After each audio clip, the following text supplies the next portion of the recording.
be meeting with President Putin.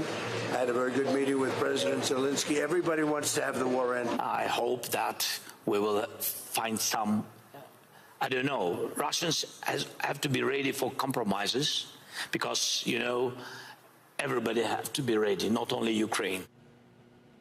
What is happening after those meetings today and the meeting in Russia? Joining us tonight is the Ukrainian ambassador to the U.S., Olga Stefanishyna.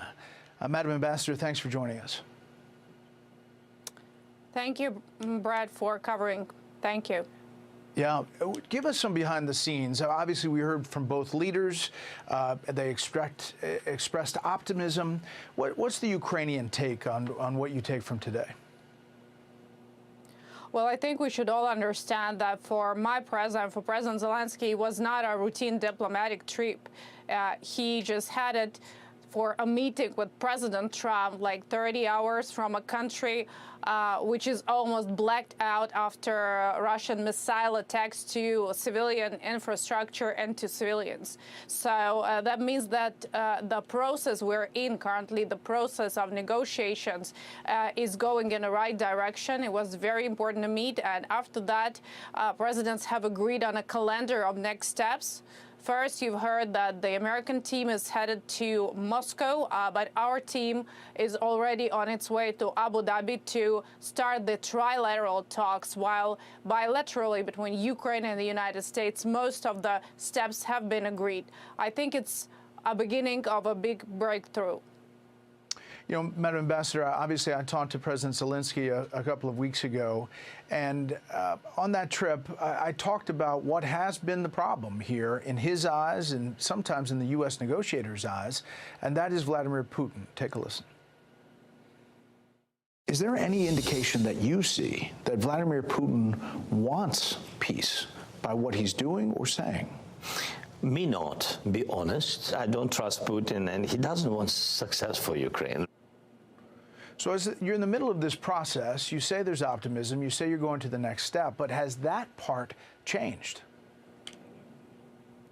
Well, this part has not changed, and unfortunately, what you hear President saying is the same thing every Ukrainian knows. It's not a slogan, it's not a message, it's a simple reality. And I think the trilateral format of talks in Abu Dhabi will be a test on the leverage given to Russians by President Trump, the ability to end the war negotiating. Other than that, the whole world might see that there's no commitment to end the war, and the war, which is understood as the warfare, is a simple terror and should be stopped.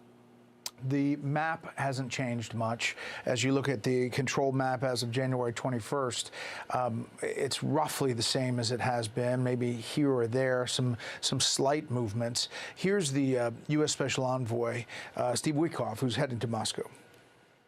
Do you think we are close to the final 10% of this deal? Do you think this can get done in the next few weeks? The final 10%, I don't know about the next few weeks, but I know we've made more progress in the last 6 or 7 weeks since Geneva than we've made, according to the Ukrainians now. I'm going to use what they say. According to the Ukrainians, more progress than in the last 3 or 4 years. Now, Witkoff and Jared Kushner meeting with Vladimir Putin in Moscow today. Is there pressure, enough pressure, do you think, on the Russian leader? Do you, the Ukrainians, see movement on that side when it comes to the pressure that previously President Zelensky said was needed? I think what is important is that Ukraine is doing a showcase on how pressure could be put on Russia, and also President Trump, by imposing sanctions, but also enforcing it through targeting the shadow fleet, gives a clear signal that there's no way back in terms of ending the war. I think securing the process at the level of the negotiating team was vital, but at the same time there was a clear call to action, and it was agreed on both sides by President Trump and by President Zelensky over the meeting.